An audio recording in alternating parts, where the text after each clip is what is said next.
Acts chapter 2, verse 28. Acts 2:28.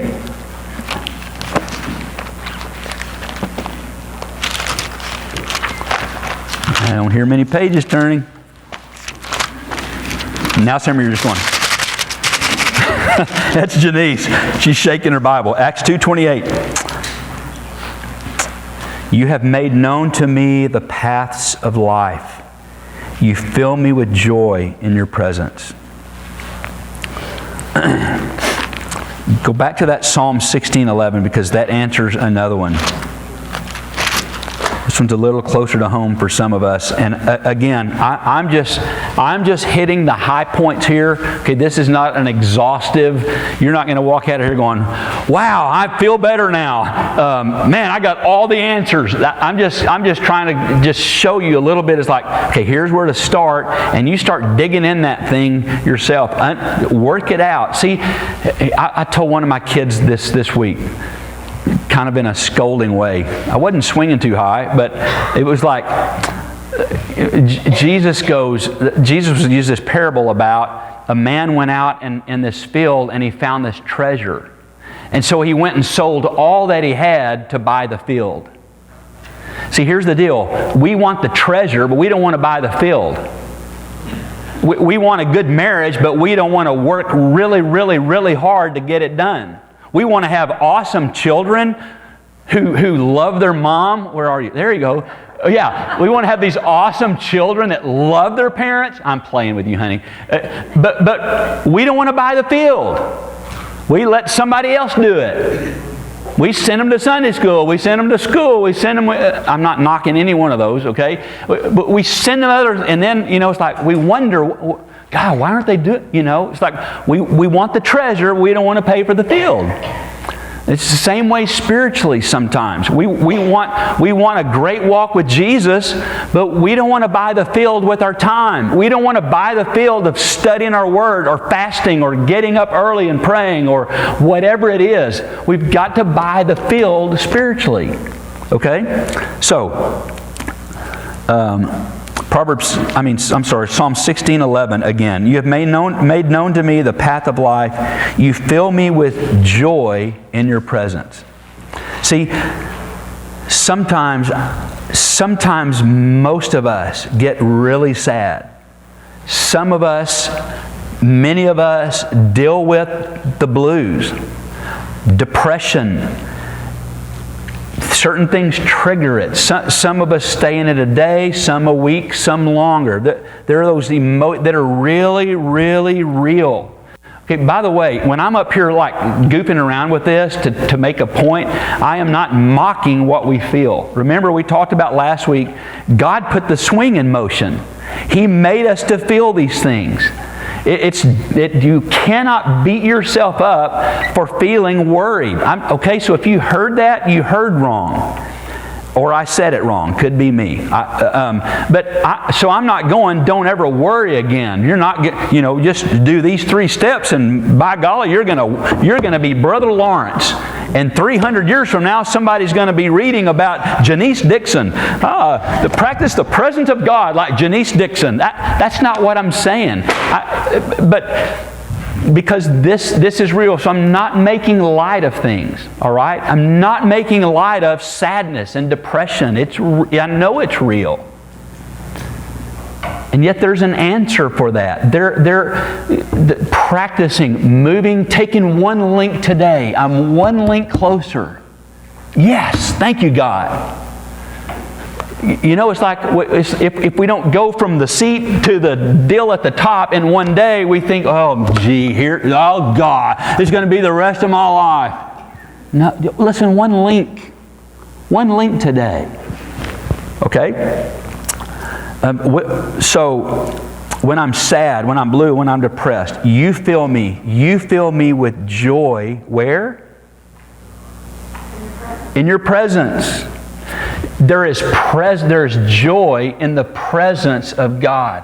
Listen, again, I'm not Dr. Phil or Ruth, whoever that is.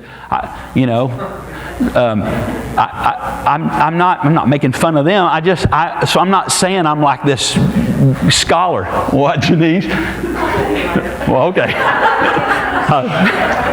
What? I shouldn't have said Dr. Ruth. Terry's going, you shouldn't have said Dr. Ruth. Okay, you can tell how much I know about all that. Okay.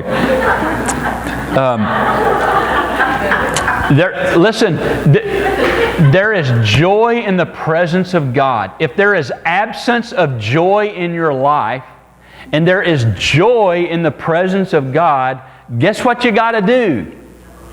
You got to get in His presence. You have to get in His presence. And if you have to start small, start small. But there has to be this thing. I mean, this is where we're headed. This is where we're headed. We're hours upon hours upon hours. My spirit and the Spirit of God are joined in union. But I'm not going to get there today. I can start. I can start today, one link today. So if there's an absence of joy in your life because of how you feel, and there's joy in the presence of God, move this way. Don't stay right here. Take one step today toward His presence. Okay? And we looked at Acts 2:28 already. Okay, Psalm 5. Go to the left. Psalm 5. We're almost done. Stay with me. Psalm 5, verse 11.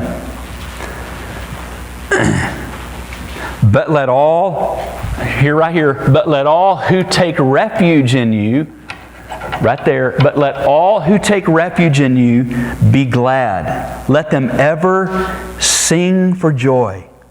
Spread your protection over them, that those who love your name may rejoice in you. For surely, O Lord, you bless the righteous, and you surround them with your favor as with a shield. Wow!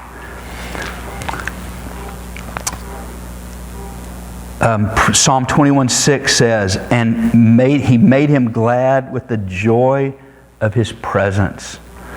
Psalm 28, verse 7.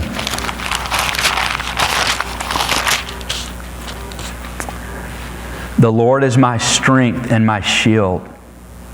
My heart trusts in Him. Listen, and I am helped.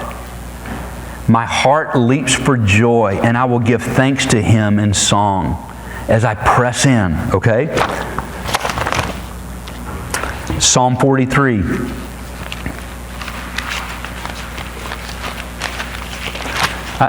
Psalm 43, while you're turning there, I said something about this one time, and I'll just remind you while you're turning. One of the times that I grew the most, it was just a helpful thing. I mean, I've grown past that, but when I grew quickly the most was two things. When I was a freshman in college, I was away from home, I was lonely, I was all of these, and I just hammered my word. And I spent a lot of times in the Psalms, books of Psalms, finding everything that the psalmist called God. My anchor, my rock, my shield, my fortress, my garrison, and I would write them down, and I just made that a part of my prayer life. I began to declare what the psalmist would say about God. And I would just, in my room by myself, God, I declare that today you are my joy. I declare today you are my rock. You are who you say you are. And so today you're my refuge, my tower of strength. You're the hope of my salvation, and on and on. And then another time was, Terry and I for years did this. And I'm not throwing you under the bus, guys. Some of you are going, don't start that you and your wife did this together thing. I'm going to meet you after church. Okay, but here's what we did. It's like, and this took it made it pretty easy. It's like today is the 15th. So today, and we did this for years and years. Today we would read Psalm 15, Psalm 45, 75, 105, 135. So you take the day of the week, or day of the month, the 15th, and then you add 30 to it 5 times, and then you read Proverbs 15. So in 1 month, you have read through all of the Psalms and Proverbs. So every month we had read through all the Psalms and the Proverbs. Sometimes we would read it together. Sometimes we would read it separate and talk about it together.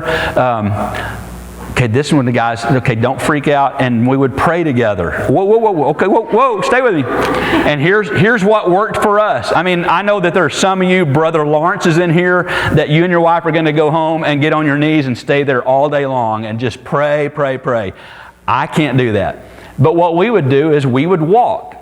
So, and it would be my speed, not her speed. I mean, Terry's a walker. She asked me, do you want to go walk today? And I go, are we walking like for your exercise, or are we just walking to be together? Because if we're walking for you, I'm not interested. But, if you want to walk and, yeah, let's go. I'm game. So anyway, we would take my kind of walk, and here's what we would do. We would pray a sentence at a time. So I would pray one sentence.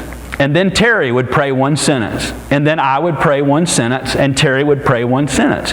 And so what happened is, those sentences would feed off of each other. She might pray for one of the kids. And then help him in school. I'm just saying this. Help Garrison get the D off, get it to a C. And I'm playing. And so I would hear the word school, and I would go, and God, I pray, thank you for school. I pray for the teachers there. Teacher, Terry would hear the word teacher, and the light would go off, and she would chase another. And so we would go literally. We had this one incident where we were really praying through a huge decision in our life. It involved not only our marriage, but our children and a whole lot of other people. And it was like we couldn't catch our breath. It's like, this is so huge. The swing is out of control on this. And so we went for our walk, our prayer. We call it a prayer walk, we would walk neighborhoods, and she would just every mailbox. She'd walk Harpeth Meadows. Some of you in here, if you live in Harpeth Meadows, you have been prayed for a gazillion times. She just goes on these walks, and God, whoever lives there, I pray. How do you want me to pray for them, God? Okay, and she's praying for who lives in this stranger's house. So